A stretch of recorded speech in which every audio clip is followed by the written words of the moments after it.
Hi hello അസ്സാം വലൈക്കും. എല്ലാവർക്കും സുഖമല്ലേ? അൽഹംദുലില്ലാ എനിക്ക് സുഖമാണ്. പിന്നെ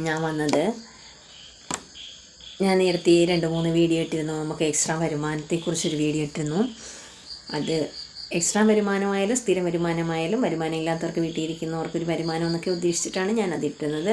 അതിന് വേണ്ടിയിട്ട് വേണ്ടുന്ന സജഷൻസ് അടുത്ത വീഡിയോസിലൊക്കെ ഞാൻ പറഞ്ഞിരുന്നു. എൻ്റെ ലൈവിലും ഒക്കെ ഞാൻ പറഞ്ഞിരുന്നു.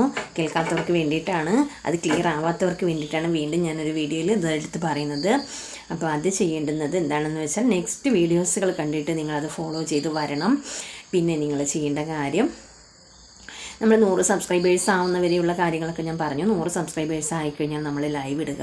ലൈവ് ഇടുമ്പോൾ നമ്മൾ ഫേസ് കാണിച്ച് തന്നെ ലൈവ് ഇടണമെന്നാണ് ഇപ്പോൾ യൂട്യൂബിൻ്റെ നിയമം വന്നിരിക്കുന്നത്. അപ്പം നമുക്കും അങ്ങനെ തന്നെ ചെയ്യാം. നമ്മളെന്താ പറയുക, നമുക്കായിട്ടൊരു കണ്ടൻറ്റൊക്കെ വേണം എന്നാണ് പറയുന്നത്. കണ്ടൻറ്റൊക്കെ ക്രിയേറ്റ് ചെയ്തുകൊണ്ടിരണം എന്നാണ് പറയുന്നത്. അതൊക്കെ വേണം, ക്യാപ്ഷൻസൊക്കെ ഉണ്ടാവണം. അങ്ങനെ നമ്മൾ എന്ത് ചെയ്യുക, റീൽസോ വീഡിയോസോ ഒക്കെ, നിങ്ങൾക്ക് റീൽസാണ് സബ്സ്ക്രൈബർ കൂടാൻ ഏറ്റവും നല്ലത് കേട്ടോ. റീൽസ് തന്നെ ഇടുക. ഒരു ദിവസം ഒരു 3, 4, 5 ഒക്കെ, ഞാൻ 3ഒക്കെയാണ് ഇടുന്നത്, കുറഞ്ഞത് 3, 4, 5 ഒക്കെ റീൽസ് നിങ്ങളിടുക. നിങ്ങളിട്ടിട്ട് നിങ്ങൾ ചെയ്യുന്ന പാചകം ആയിക്കോട്ടെ, വീട്ടിലെ ജോലികളായിക്കോട്ടെ, എന്ത് കുട്ടികളുടെ ആക്ടിവിറ്റീസ് ആയിക്കോട്ടെ, എന്ത് തന്നെയായാലും യൂട്യൂബ് സ്വീകരിക്കുന്നതാണ്. നിങ്ങൾ നാച്ചുറലായിട്ടുള്ളത് തന്നെ ഇടുക. ഇട്ടിട്ട് നിങ്ങളുടെ ചാനലിനെ നിങ്ങളൊരു 100 സബ്സ്ക്രൈബർ ആക്കി തീർത്തതിന് ശേഷം നിങ്ങൾ ചെയ്യേണ്ടുന്നത് ലൈവ് ഇടുക എന്നതാണ്. ലൈവ് ഇടേണ്ടത്, നമ്മൾ ലൈവ് ഇട്ടിട്ട് നമുക്ക് ലൈവിലൂടെ സപ്പോർട്ടേഴ്സിനെ കിട്ടും. അങ്ങനെയും കുറച്ച് സബ്സ്ക്രൈബേഴ്സൊക്കെ കിട്ടും. അങ്ങനെ നമ്മൾ കഷ്ടപ്പെട്ടാൽ കുറേ ഒരു സമയം സ്പെൻഡ് ചെയ്താൽ തീർച്ചയായിട്ടും യൂട്യൂബിൽ വിജയം ഉണ്ടാവും. നിങ്ങളൊക്കെ അങ്ങനെ ചെയ്യുക. പിന്നെ ഞാൻ പറഞ്ഞു വരുന്നത്, നമ്മൾ വീഡിയോസുകളും യൂട്യൂബ് ലൈവുകളും ഒക്കെ ഇടുമ്പം കുറേ പേര് ബാഡ് കമൻറ്റുമായിട്ടൊക്കെ വരുന്നവരുണ്ട്. ദയവ് ചെയ്തിട്ട് ബാഡ് കമൻറ്റുമായി വരുന്നവർക്കോ, അല്ലെങ്കിൽ പെട്ടെന്ന് വന്നിട്ട് തന്നെ ഇവർക്ക് വേറെ പണിയില്ലയോ, എന്താണ് ഇങ്ങനെയൊക്കെ എന്നൊക്കെയുള്ള ചോദ്യങ്ങളൊക്കെ ആയിട്ട് വരുന്ന ആൾക്കാരുണ്ട്. അപ്പോൾ എല്ലാ ലൈവിലും എല്ലാവരും ആദ്യം തന്നെ ലൈവിലേക്ക് പോകുമ്പോൾ അവർക്ക് ഉള്ള സപ്പോർട്ടേഴ്സിനെ കൊണ്ടുവച്ചിട്ട് പോകാനൊന്നും പറ്റില്ലല്ലോ. തനിയൊക്കെ പോയിരുന്ന ലൈവ് ഇടുന്നവരൊക്കെ ഇല്ലേ. അപ്പോൾ അങ്ങനെയൊക്കെ ഉള്ളവരുടെ അടുത്തേക്ക് നിങ്ങൾ ഈ ജോലിയുള്ളവരാരും ദയവ് ചെയ്തിട്ട് അവരുടെ ജോലി തിരക്കി പോകാതിരിക്കുക. അത് അത്രയും നല്ല സ്വഭാവമല്ല. നിങ്ങൾക്ക് ജോലി ഉണ്ടെങ്കിൽ അവരൊരു വരുമാനത്തിന് വേണ്ടിയാണ് ഇരിക്കുന്നത്. നിങ്ങൾക്ക് സ്ഥിരം ജോലിയുള്ളവരാണെങ്കിൽ നിങ്ങളൊരു കാര്യം ചെയ്യുക, അവരുടെ ആവശ്യം എന്താണെന്ന് അന്വേഷിച്ചിട്ട് അവർക്ക് വേണ്ടുന്നത് എന്താണെന്ന് വെച്ചാൽ ചെയ്ത് കൊടുക്കാൻ കഴിയുമെങ്കിൽ അങ്ങനെ ചെയ്യുക. അല്ലാതെ നേരെ പോയിട്ട് നിനക്ക് വേറെ പണിയൊന്നും ഇല്ലേ, വെറുതെ ടൈം പാസിനോ അല്ലെങ്കിൽ സമയം കളയാനോ ഒക്കെ ഇരിക്കുന്നവരുടെ കൂട്ടത്തിലാക്കിയിട്ട് എല്ലാവരെയും അടച്ചാക്ഷേപിക്കാതിരിക്കുക. ദയവ് ചെയ്തിട്ട് ഓരോരുത്തരും ഓരോരോ ലക്ഷ്യങ്ങളുമൊക്കെ ആയിട്ടാണ് വന്നവിടെ ഇരിക്കുന്നത്.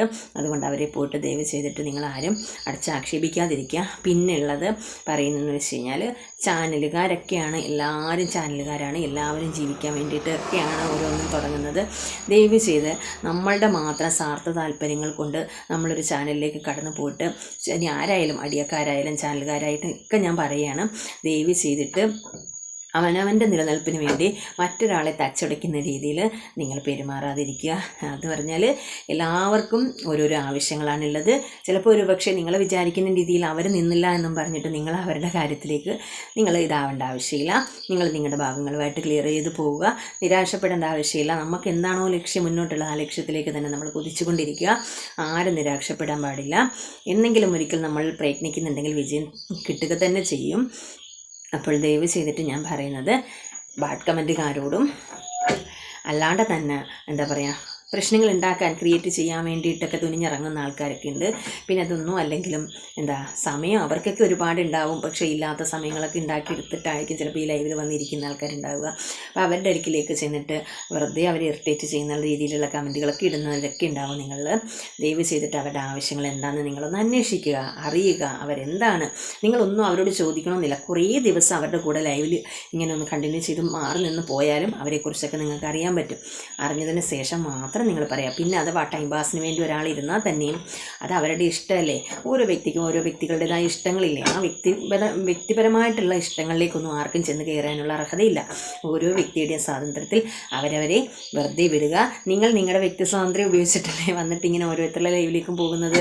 അപ്പം നിങ്ങൾ ചെയ്തിട്ട് അങ്ങനെയൊന്നും പോകാതിരിക്കുക. അവർ ജീവിച്ചോട്ടെ, ജീവിത മാർഗത്തിന് വേണ്ടിയാവും വന്നിരിക്കുന്നത്. അവർ ജീവിച്ചോട്ടെ. പിന്നെ ചാനലുകാരായാലും ഞാൻ പറയുകയാണ്, ദയവ് ചെയ്തിട്ട് അങ്ങോട്ടും ഇങ്ങോട്ടും സ്വാർത്ഥ താല്പര്യങ്ങൾക്ക് വേണ്ടി ആരും പോകല്ലേ. പോയിട്ട് നിങ്ങൾ പോകുന്നെങ്കിലും പൊയ്ക്കോളൂ, നിങ്ങളുടെ ഇഷ്ടങ്ങളൊക്കെ സാധിച്ചോളൂ. പക്ഷേ എന്നാലും അവരുടെ നമ്മൾ പോയി കാര്യങ്ങൾ സാധിച്ചതിന് ശേഷം അവരെ ഇന്ന് ഞാൻ ഒരു ഇതിൽ ഞാൻ കണ്ടതാണ് കേട്ടോ, എനിക്കറിയില്ല സത്യാവസ്ഥ, എന്നാലും ഞാൻ പറയാണ്. അത് കേട്ട അറിവ് വെച്ചിട്ട് ഞാൻ പറയണം. ഒരാളെയും നമ്മൾ ആവശ്യങ്ങൾ കഴിഞ്ഞിട്ട് അവരെ തഴഞ്ഞു കളയാതിരിക്കലാണ് നല്ലത്. നമ്മുടെ ആവശ്യങ്ങൾക്ക് വേണ്ടി മാത്രം ഒരാളെ യൂസ് ചെയ്യാനും പാടില്ല. പിന്നെ ഈ സപ്പോർട്ടേഴ്സ് എന്ന് പറഞ്ഞ് വരുന്ന കുറേ പേരുണ്ട്. സപ്പോർട്ടേഴ്സ് വരുന്നത് എന്താണ്, അവർ 4-5 പേരുണ്ടെങ്കിൽ അവർ 4-5 പേര് മാത്രം ആ ചാനലിൽ നിൽക്കണമെന്ന് ആഗ്രഹിക്കരുത്. മറ്റുള്ളവരെ കൂടി ആഡ് ചെയ്യാൻ വേണ്ടിയാണ് അവർ വരേണ്ടത്. അവർക്ക് മാത്രം ആധിപത്യം വേണമെന്നും പറഞ്ഞൊന്നും ആരും ചിന്തിക്കില്ല. അങ്ങനെയുള്ളവരുണ്ടെങ്കിൽ അതുപോലെ തന്നെ എന്താ, ഇടയ്ക്കൊന്ന് വന്നൊരു കമൻറ്റ് ഇട്ടെന്നോ ഒരു ലൈക്ക് ഇട്ടെന്നോ വെച്ചിട്ട് നിങ്ങളുടെ ഒരാളുടെ മാത്രം ലൈക്കും കമൻറ്റും കൊണ്ട് മാത്രം വിജയിക്കാൻ പറ്റില്ല. എല്ലാവരും ലൈവ് ഇടുന്നവർക്ക് തുല്യരാണ്. അതുകൊണ്ട് നിങ്ങൾ ദയവ് ചെയ്തിട്ട് നിങ്ങൾ എല്ലാവരും തുല്യരായി അവിടെ നിൽക്കുകയാണെങ്കിൽ, സപ്പോർട്ട് ചെയ്യുകയാണെങ്കിൽ, സപ്പോർട്ട് ചെയ്യണമെന്നുള്ള മൈൻഡ് ഉണ്ടെങ്കിൽ നിങ്ങൾ ആദ്യം മുതൽ അവസാനം വരെ അവരുടെ കൂടെ തന്നെ ഉണ്ടാവും. അതെല്ലാം നിങ്ങൾക്ക് നിങ്ങളുടെ സ്വാർത്ഥ താല്പര്യങ്ങൾക്ക് വേണ്ടിയിട്ടാണ് നിങ്ങൾ അവിടെ നിൽക്കുന്നതെങ്കിൽ നിങ്ങൾ ഉണ്ടാവില്ല. അങ്ങനെയുള്ളവർ പോകുന്നത് തന്നെയായിരിക്കും നല്ലത്. അപ്പം ഇൻഷാ അല്ലാഹ് ഇനിയെങ്കിലും എനിക്കെന്നല്ല എല്ലാ ചാനലുകാർക്കും വേണ്ടിയിട്ടാണ് ഞാൻ ഈ പറയുന്നത്. ആർക്കും ഒരു തരത്തിലും ആരും ഒരു ഉപദ്രവമാവാതിരിക്കട്ടെ. വാക്കുണ്ടാവട്ടെ, പ്രവൃത്തി ഉണ്ടാവട്ടെ, ഒക്കെയും ആരും ഒരു ഉപദ്രവമാകാതിരിക്കട്ടെ. എല്ലാവർക്കും നല്ലത് മാത്രം വരട്ടെ എന്നുള്ള പ്രാർത്ഥനയോടുകൂടി ചാനൽ സബ്സ്ക്രൈബ് ചെയ്യാത്തവരൊക്കെ ചാനൽ സബ്സ്ക്രൈബ് ചെയ്ത് വീഡിയോസുകളൊക്കെ ഒന്ന് ലൈക്ക് ചെയ്ത് സപ്പോർട്ട് ചെയ്യുക. അതുപോലെ ജോലിയുടെ പരമായിട്ട് ചോദിച്ച ആൾക്കാരോട് ഞാൻ പറയണം, വീഡിയോസുകൾ നിങ്ങൾ ഫുള്ള് കാണുക കേട്ടോ. ഈ ഓരോ ദിവസവും വരുന്ന വീഡിയോസുകൾ കാണുക. നിങ്ങൾക്ക് വേണ്ടുന്ന സജഷൻസ് അതിലുണ്ടാവും. ഓക്കെ, അപ്പോൾ ഇൻഷാ അല്ലാഹ് നമുക്കൊക്കെ വിജയിക്കാൻ കഴിയട്ടെ. നമ്മൾ സത്യസന്ധമായ മനസ്സോടു കൂടി പ്രയത്നിക്കാൻ തിരിച്ചിറങ്ങിയിട്ടുണ്ടെങ്കിൽ നമുക്ക് ഇൻഷാ അല്ലാഹ് വിജയിക്കാൻ പറ്റും. അപ്പോൾ ചാനൽ സബ്സ്ക്രൈബ് ചെയ്യാത്തവർ ചാനൽ സബ്സ്ക്രൈബ് ചെയ്യാനും മറക്കണ്ട, വീഡിയോ ലൈക്ക് ചെയ്യാനും മറക്കണ്ട, കമൻറ്റ് ചെയ്യാനും മറക്കണ്ട. എല്ലാവർക്കും നല്ലത് മാത്രം വരട്ടെ. അസ്സലാമു അലൈക്കും വറഹ്മത്തുള്ളാഹി വബറകാതുഹു.